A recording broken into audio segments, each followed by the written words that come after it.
இது நிலையானதல்ல. ஏன் இதை நம்பி வாழல? இது நிலையானதல்ல, இது நிரந்தரமானதும் அல்ல. பாடுகள் கூட கொஞ்ச நேரம் தான் இருக்கும், அதுக்கப்புறம் போயிடும். சிறிது காலமே நீடிப்பவை.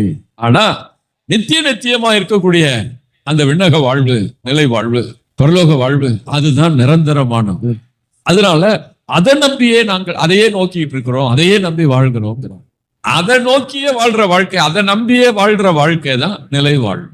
ஒவ்வொரு நாளும் பரலோகத்தை நினைச்சு, அது இருக்குது நமக்கு விண்ணகத்துல வீடு இருக்குன்னு நினைச்சு வாழக்கூடிய வாழ்க்கை தான் விசுவாச வாழ்க்கை.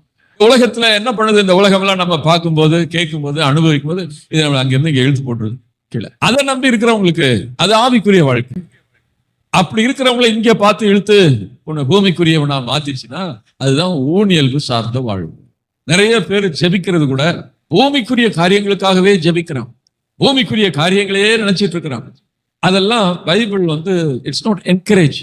பூமிக்குரியவைகளையே தான் நினைச்சிட்டு இருக்காது, இதை கொஞ்சம் மாத்தி அங்க உங்களுடைய இருதயத்தை வைங்க. ஒரு வாழ்வு இருக்குது, ஒரு நிலை வாழ்வு, ஒரு நித்தியமா வாழப்போகிற ஒரு வாழ்க்கை இருக்குது. அதை நம்பி வாழ்ற வாழ்க்கை தான் நிலை வாழ்வு.